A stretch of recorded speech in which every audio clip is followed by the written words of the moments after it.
Hi guys, Mrs. Wilson here. And so yesterday when we were reading in Harry Potter, chapter 14, Hagrid had hatched a dragon egg and named him Norbert, and he loved him but Harry, Ron, and Hermione knew that if he kept him, he would potentially get himself into some big trouble. So they arranged for Ron's big brother, Charlie, to come, or his friends to come and get him. And so Hermione and Harry, under the invisibility cloak, managed to get him there to the top of the tower to meet Charlie's friends. However, they were so excited that they accidentally came back down from the tower without the invisibility cloak, and Mr. Filch caught them. So this is how chapter 14 ended. They slipped back down the spiral staircase, their hearts as light as their hands now that Norbert was off them. No more dragon, Malfoy in detention. What could spoil their happiness? To answer that was waiting at the foot of the stairs. As they stepped into the corridor, Filch's face loomed suddenly out of the darkness. "Well, well, well," he whispered. "We are in trouble." They had left the invisibility cloak on top of the tower. So, chapter 15 is going to continue this, and we're going to find out what the consequence for Harry and Hermione is. It's titled The Forbidden Forest. Things couldn't have been worse. Filch took them down to Professor McGonagall's study on the first floor, where they sat and waited without saying a word to each other. Hermione was trembling. Excuses, alibis, and wild cover-up stories chased each other around Harry's brain, each more feeble than the last. He couldn't see how they were going to get out of trouble this time. They were cornered. How could they have been so stupid as to forget the cloak? There was no reason on earth that Professor McGonagall would accept for their being out of bed and creeping around the school in the dead of night, let alone being up the tallest astronomy tower, which was out of bounds except for classes. Add Norbert and the invisibility cloak, and they might as well be packing their bags already. Had Harry thought that things couldn't have been worse? He was wrong. When Professor McGonagall appeared, she was leading Neville. "Harry!" Neville burst out the moment he saw the other two. "I was trying to find you to warn you. I heard Malfoy saying he was going to catch you. He said you had a drag." Harry shook his head violently to shut Neville up, but Professor McGonagall had seen. She looked more likely to breathe fire than Norbert as she towered over the three of them. "I would never have believed it of any of you. Mr. Filch says you were up in the astronomy tower. It's 1 o'clock in the morning. Explain yourselves." It was the first time Hermione had ever failed to answer a teacher's question. She was staring at her slippers as still as a statue. "I think I've got a good idea about what's been going on," said Professor McGonagall. "It doesn't take a genius to work it out. You fed Draco Malfoy some cock and bull story about a dragon, trying to get him out of bed and into trouble. I've already caught him. I suppose you think it's funny that Longbottom here heard the story and believed it too?" Harry caught Neville's eye and tried to tell him without words that this was not true, because Neville was looking stunned and hurt. Poor blundering Neville. Harry knew what it must have cost him to try to find them in the dark to warn them. "I'm disgusted," said Professor McGonagall. 4 students out of bed in one night. I've never heard of such a thing before. You, Miss Granger, I thought you had more sense. As for you, Mr. Potter, I thought Gryffindor meant more to you than this. All 3 of you will receive detentions. Yes, you too, Mr. Longbottom. Nothing gives you the right to walk around school at night, especially these days. It's very dangerous, and 50 points will be taken from Gryffindor." 50? Harry gasped. They would lose the lead he'd won in the last Quidditch match. 50 points each, said Professor McGonagall, breathing heavily through her long pointed nose. "Oh, Professor, please." "You can't." "Don't tell me what I can and cannot do, Potter. Now get back to bed, all of you. I've never been more ashamed of Gryffindor students." 150 points lost. That put Gryffindor in last place. In one night, they'd ruined any chance Gryffindor had had for the House Cup. Harry felt as though the bottom had dropped out of his stomach. How could they ever make up for this? Harry didn't sleep all night. He could hear Neville sobbing into his pillow for what seemed like hours. Harry couldn't think of anything to say to comfort him. He knew Neville, like himself, was dreading the dawn. What would happen when the rest of Gryffindor found out what they had done? At first, Gryffindors passing the giant hourglasses that recorded the house points the next day thought there'd been a mistake. How could they suddenly have 150 points fewer than yesterday? And then the story started to spread. Harry Potter, the famous Harry Potter, their hero of 2 Quidditch matches, had lost them all those points. Him and a couple of other stupid first years.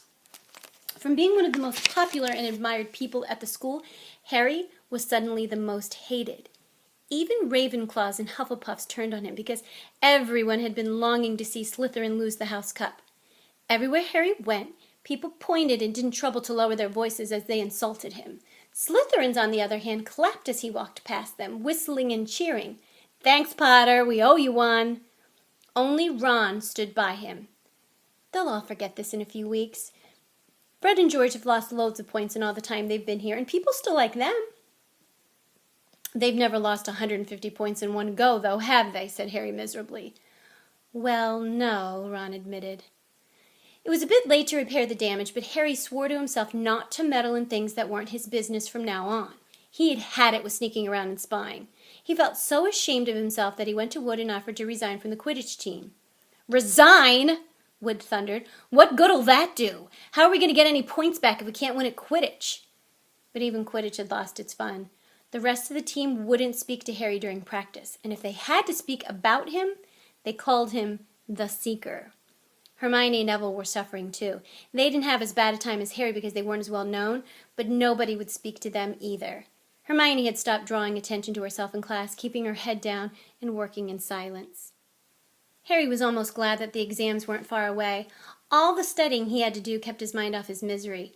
He, Ron, and Hermione kept to themselves, working late into the night, trying to remember the ingredients in complicated potions, learn charms and spells by heart, memorize the dates of magical discoveries and goblin rebellions.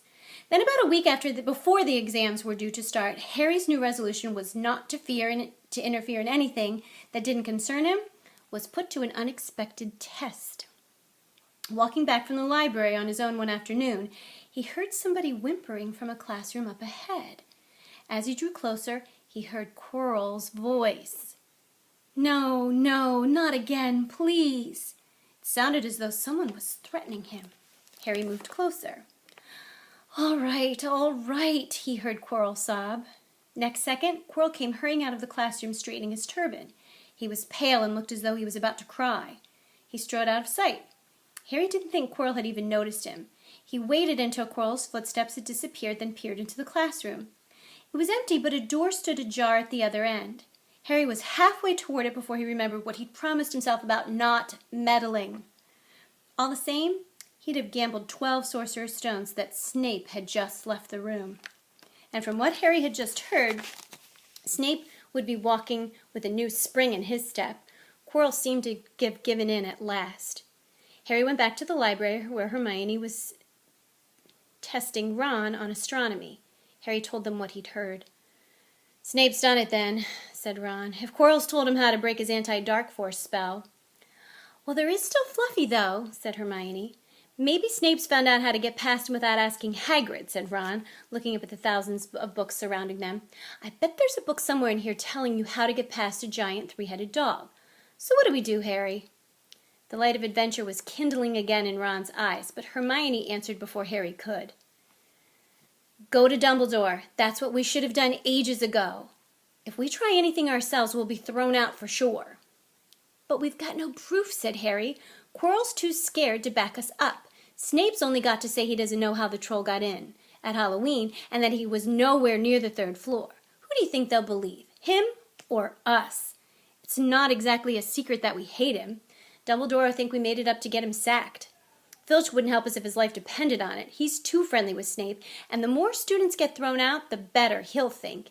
And don't forget, we're not supposed to know about the stone or Fluffy.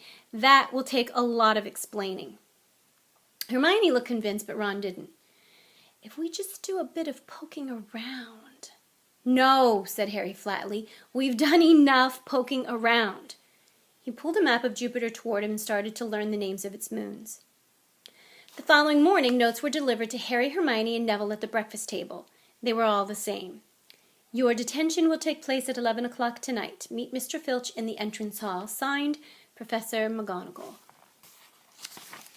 Harry had forgotten they still had detention to do in the furor over the points that they'd lost. He half expected Hermione to complain that this was a whole night of studying lost, but she didn't say a word. Like Harry, she felt they deserved what they'd got. At 11 o'clock that night, they said goodbye to Ron in the common room and went to the entrance hall with Neville. Filch was already there, and so was Malfoy. Harry had also forgotten that Malfoy had gotten detention, too. "Follow me," said Filch, lighting a lamp and leading them outside. "I bet you'll think twice about breaking a school rule again, won't you, eh?" he said, leering at them. "Oh, yes, hard work and pain are the best teachers if you ask me. It's just a pity they let the old punishments die out, hang you by your wrists from the ceiling for a few days. I've got the chains still in my office, keep 'em well oiled in case they're ever needed. Right, off we go, and don't think of running off now, it'll be worse for you if you do." They marched off across the dark grounds. Neville kept sniffing. Harry wondered what their punishment was going to be. It must be something really horrible, or Filch wouldn't be sounding so delighted. The moon was bright, but clouds scudding across it kept throwing them into darkness. Ahead, Harry could see the lighted windows of Hagrid's hut. Then he heard a distant shout. "Is that you, Filch? Hurry up, I want to get started." Harry's heart rose. If they were going to be working with Hagrid, it wouldn't be so bad. His relief must have shown in his face because Filch said, "I suppose you think you'll be enjoying yourself with that oath? Well, think again, boy. It's into the forest you're going, and I'm much mistaken if you'll all come out in one piece." At this, Neville let out a little moan, and Malfoy stopped dead in his tracks. "The forest?" he repeated, and he didn't sound quite as cool as usual. "We can't go in there at night. There's all sorts of things in there. Werewolves, I've heard." Neville clutched the sleeve of Harry's robe and made a choking noise. "Well, that's your problem, isn't it?" said Filch, his voice cracking with glee. "Should have thought of them werewolves before you got in trouble, shouldn't you?" Hagrid came striding toward them out of the dark, Fang at his heel. He was carrying his large crossbow, and a quiver of arrows hung over his shoulder. "'Bout time," he said. "I've been waiting for half-hour already. All right, Harry, Hermione." "I shouldn't be too friendly to them, Hagrid," said Filch coldly. "They're here to be punished, after all." "That's why you're late, is it?" said Hagrid, frowning at Filch. "Been lecturing 'em, eh? It's not your place to do that. You done your bit. I'll take over from here." "I will be back at dawn," said Filch. "For what's left of them," he added nastily, and he turned and started back toward the castle, his lamp bobbing away in the darkness. Malfoy now turned to Hagrid. "I'm not going into that forest," he said, and Harry was pleased to hear the note of panic in his voice. "You are if you want to stay at Hogwarts," said Hagrid fiercely. "You done wrong, and now you got to pay for it." "But this servant stuff, it's not for students to do. I thought we'd be copying lines or something. If my father knew I was going to do this, he'd—" "Tell you that's how it is at Hogwarts," Hagrid growled. "Copying lines. What good's that to anyone? You'll do something useful or you'll get out. If you think your father'd rather you were expelled, then get back off to the castle and pack. Go on." Malfoy didn't move. He looked at Hagrid furiously, but then dropped his gaze. "Right then," said Hagrid. "Now listen carefully, 'cause it's dangerous what we're going to do tonight, and I don't want no one taking risks. Follow me over here a moment." He led them to the very edge of the forest. Holding his lamp up high, he pointed down a narrow, winding earth track that disappeared into the thick black trees. A light breeze lifted their hair as they looked into the forest. "Look there," said Hagrid. "See that stuff shining on the ground? Silvery stuff? That's unicorn blood. There's a unicorn in there been hurt badly by something. This is the second time in a week. I found one dead last Wednesday. We're going to try and find the poor thing. We might have to put it out of its misery." "And what if whatever hurt the unicorn finds us first?" said Malfoy, unable to keep the fear out of his voice. "There's nothing that lives in the forest that'll hurt you if you're with me or Fang," said Hagrid. "And keep to the path. Right now, we're going to split into two parties and follow the trail in different directions. There's blood all over the place. It must have been staggering around since last night at least." "I want Fang," said Malfoy quickly, looking at Fang's long teeth. "All right, but I warn you, he's a coward," said Hagrid. "So, me, Harry, and Hermione will go one way, and Draco, Neville, and Fang will go the other. Now, if any of us finds a unicorn, we'll send up green sparks, right? Get your wands out and practice now, that's it, and if anyone gets in trouble, send up red sparks, and we'll all come and find you, so be careful. Let's go." The forest was black and silent. A little way into it, they reached a fork in the earth path, and Harry, Hermione, and Hagrid took the left path, while Malfoy, Neville, and Fang took the right. They walked in silence, their eyes on the ground. Every now and then a ray of moonlight through the branches above lit a spot of silver-blue blood on the fallen leaves. Harry saw that Hagrid looked very worried. "Could a werewolf be killing the unicorns?" Harry asked. "Not fast enough," said Hagrid. "It's not easy to catch a unicorn. They're powerful magic creatures. I never knew one to be hurt before." They walked past a mossy tree stump. Harry could hear running water. There must be a stream somewhere close by. There were still spots of unicorn blood here and there along the winding path. "You all right there, Hermione?" Hagrid whispered. "Don't worry. Can't be far if it's this badly hurt. And then we'll be able to—" "Get behind that tree!" Hagrid seized Harry and Hermione and hoisted them off the path toward a towering oak. He pulled out an arrow and fitted it into his crossbow, raising it ready to fire. The three of them listened. Something was slithering over dead leaves nearby. It sounded like a cloak trailing along the ground. Hagrid was squinting up the dark path, but a few seconds later, the sound faded away. "I knew it," he murmured. "There's something in here that shouldn't be." "A werewolf?" Harry suggested. "That wasn't no werewolf, and it wasn't no unicorn either," said Hagrid grimly. "Right, follow me, but careful now." They walked more slowly, ears straining for the faintest sound. Suddenly, in a clearing ahead, something definitely moved. "Who's there?" Hagrid called. "Show yourself, I'm armed." And into the clearing came... Was it a man or a horse? To the waist, a man with red hair and beard, but below that was a horse's gleaming chestnut body with a long reddish tail. Harry and Hermione's jaws dropped. "Ah, it's you, Ronan," said Hagrid in relief. "How are you?" He walked forward and shook the centaur's hand. "Good evening to you, Hagrid," said Ronan. He had a deep, sorrowful voice. "Were you going to shoot me?" "Can't be too careful, Ronan," said Hagrid, patting his crossbow. "There's something bad loose in this forest. This is Harry Potter and Hermione Granger, by the way, students up at the school, and this is Ronan, you two. He's a centaur." "We'd noticed," said Hermione faintly. "Good evening," said Ronan. "Students, are you? And do you learn much up at the school?" A bit," said Hermione timidly. "A bit. Well, that's something," Ronan sighed.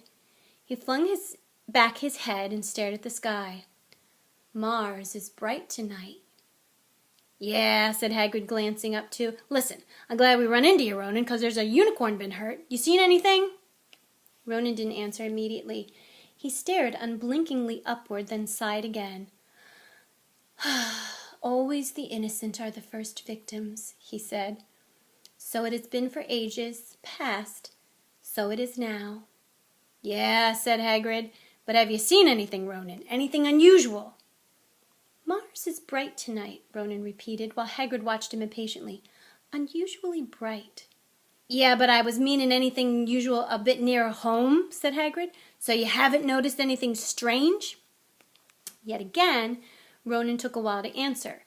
At last he said, "The forest hides many secrets." A movement in the trees behind Ronan made Hagrid raise his bow again, but it was only a second centaur, black-haired and bodied and wilder looking than Ronan. "Hello, Bane," said Hagrid. "All right?" "Good evening, Hagrid. I hope you are well." "Well enough. Look, I just been asking Ronan. You seen anything odd in here lately? There's a unicorn been injured. Would you know anything about it?" Bane walked over to stand next to Ronan. He looked skyward. "Mars is bright tonight," he said simply. "We've heard," said Hagrid grumpily. "Well, if either of you do see anything, let me know, won't you? We'll be off then." Harry and Hermione followed him out of the clearing, staring over their shoulders at Ronan and Bane until the trees blocked their view. "Never," said Hagrid irritably, "try and get a straight answer out of a centaur. Ruddy stargazers, not interested in anything closer than the moon." "Are there many of them in here?" asked Hermione. "Oh, fair few. Keep themselves to themselves mostly, but they're good enough about turning up if ever I want a word. They're deep, mind, centaurs. They know things, just don't let on much." "Do you think that was the centaur we heard earlier?" said Harry. "Did that sound like hooves to you? Nah, if you ask me, that's what's been killing the unicorns. Never heard anything like it before." They walked on through the dense, dark trees. Harry kept looking nervously over his shoulder. He had the nasty feeling they were being watched. He was very glad they had Hagrid and his crossbow with them.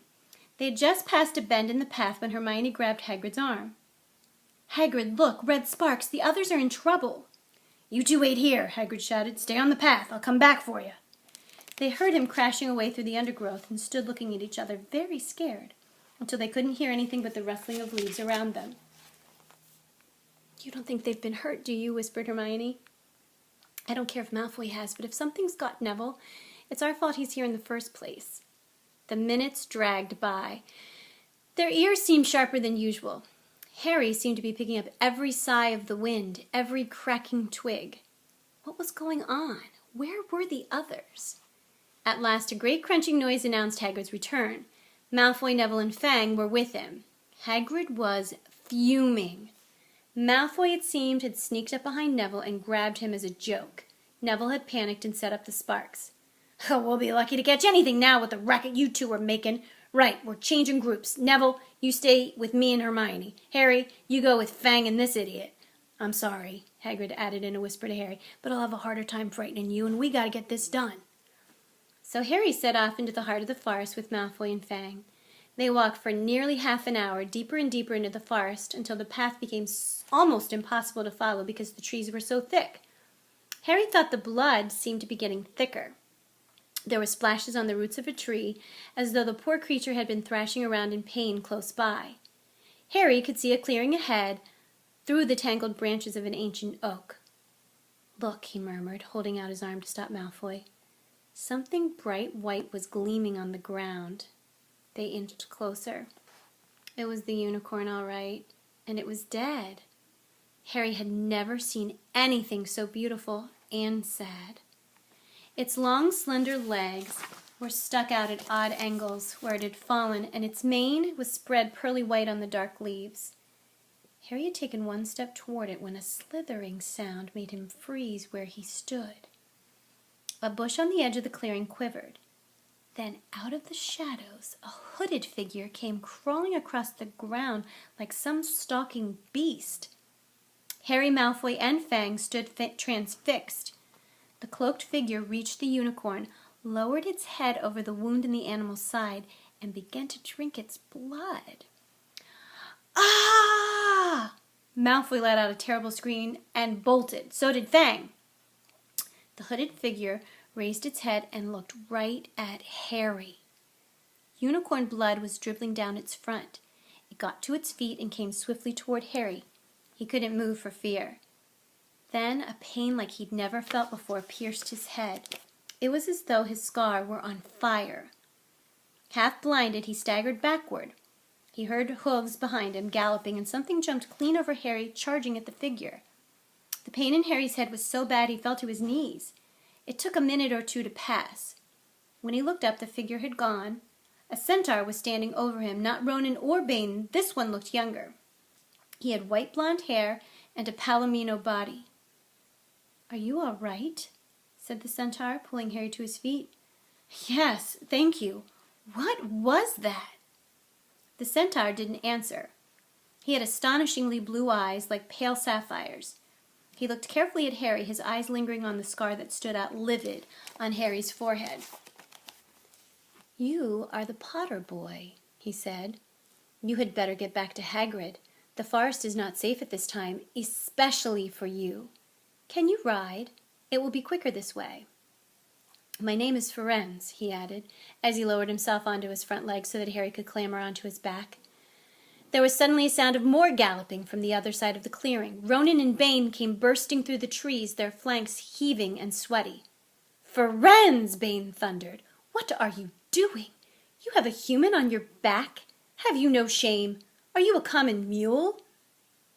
"Do you realize who this is?" said Firenze. "This is the Potter boy. The quicker he leaves this forest, the better." "What have you been telling him?" growled Bane. "Remember, Firenze, we are sworn not to set ourselves against the heavens. Have we not read what is to come in the movements of the planets?" Ronan pawed the ground nervously. "I'm sure Firenze thought he was acting for the best," he said in his gloomy voice. Bane kicked his back legs in anger. "For the best? What is that to do with us? Centaurs are concerned with what has been foretold. It's not our business to run around like donkeys after stray humans in our forest. Firenze suddenly reared onto his hind legs in anger, so that Harry had to grab his shoulders to stay on. "Do you not see that unicorn?" Firenze bellowed at Bane. "Do you not understand why it was killed? Or have the planets not let you in on that secret? I set myself against what is lurking in this forest, Bane. Yes, with humans alongside me if I must." And Firenze whisked around with Harry clutching on as best he could. They plunged off into the trees, leaving Ronan and Bane behind them. Harry didn't have a clue what was going on. "Why was Bane so angry?" he asked. "What was that thing you saved me from, anyway?" Firenze slowed to a walk, warned Harry to keep his head bowed in case of low-hanging branches, but didn't answer Harry's question. They made their way through the trees in silence for so long that Harry thought Firenze didn't want to talk to him anymore. They were passing through a particularly dense patch of trees, however, when Firenze suddenly stopped. "Harry Potter, do you know what unicorn blood is used for?" "No," said Harry, startled by the odd question. "We've only used the horn and tail hair in potions." "That is because it's a monstrous thing to slay a unicorn," said Firenze. "Only one who has nothing to lose and everything to gain would commit such a crime. The blood of a unicorn will keep you alive even if you're an inch from death, but at a terrible price. You've slain something pure and defenseless to save yourself, and you will have but a half-life, a cursed life, from the moment the blood touches your lips." Harry stared at the back of Firenze's head, which was dappled silver in the moonlight. "But who'd be that desperate?" he wondered aloud. "If you're going to be cursed forever, death is better, isn't it?" "It is," Firenze agreed, "unless all you need is to stay alive long enough to drink something else. Something that will bring you back to full strength and power. Something that will mean you can never die, Mr. Potter. Do you know what is hidden in the school at this very moment?" "The Sorcerer's Stone, of course, the elixir of life. But I don't understand who—" "Can you think of nobody who's waited many years to return to power, who has clung to life, awaiting their chance?" It was as though an iron fist had clenched suddenly around Harry's heart. Over the rustling of the trees, he seemed to hear once more what Hagrid had told him on the night they had met. "Some say he died, codswallop, in my opinion. Don't know if he had enough human left in him to die." "Do you mean," Harry croaked, "that was Harry! Harry, are you all right?" Hermione was running toward them down the path, Hagrid puffing along behind her. "I'm fine," said Harry, hardly knowing what he was saying. "The unicorn's dead, Hagrid. It's in that clearing back there." "This is where I leave you," Firenze murmured as Hagrid hurried off to examine the unicorn. "You are safe now." Harry slid off his back. "Good luck, Harry Potter," said Firenze. "Planets have been read wrongly before now, even by centaurs. I hope this is one of those times." He turned and cantered back into the depths of the forest, leaving Harry shivering behind him. Ron had fallen asleep in the dark common room, waiting for them to return. He shouted something about Quidditch vows when Harry roughly shook him awake. In a matter of seconds, though, he was wide-eyed as Harry began to tell him and Hermione what had happened in the forest. Harry couldn't sit down. He paced up and down in front of the fire. He was still shaking. "Snape wants the stone for Voldemort, and Voldemort's waiting in the forest. And all this time we thought Snape just wanted to get rich." "Stop saying the name," said Ron in a terrified whisper, as if he thought Voldemort could hear them. Harry wasn't listening. "Firenze saved me, but he shouldn't have done so. Bane was furious. He was talking about interfering with what the planets say is going to happen. They must show that Voldemort's coming back. Bane thinks Firenze should have let Voldemort kill me. I suppose that's written in the stars as well." "Will you stop saying the name?" Ron hissed. "So all I've got to wait for now is Snape to steal the stone," Harry went on feverishly. "Then Voldemort will be happy to come and finish me off. Well, I suppose Bane will be happy." Hermione looked frightened, but she had a word of comfort. "Harry, everyone says Dumbledore is the only one you know who was ever afraid of. With Dumbledore around, you know who won't touch you. Anyway, who says the centaurs are right? It sounds like fortune-telling to me, and Professor McGonagall says that's a very imprecise brand of magic." The sky had turned light before they stopped talking. They went to bed exhausted, their throats sore. But the night's surprises weren't over. When Harry pulled back his sheets, he found his invisibility cloak folded neatly underneath them. There was a note pinned in it that said, "Just in case." And that's the end of Chapter 15, The Forbidden Forest. Whew. That was one action-packed chapter. So tomorrow on deck we've got, ready for this? Chapter 16, titled Through the Trap Door. So remember, that's kind of what Fluffy the three-headed dog is guarding. So it's got me wondering who's going through the trap door. I can't wait to find out together. All right, so I'm signing off, and I just hope everybody has a great Tuesday. And those of you that were able to get into our Google Classroom, I hope that you are enjoying a little different way of learning. Miss you guys. Bye.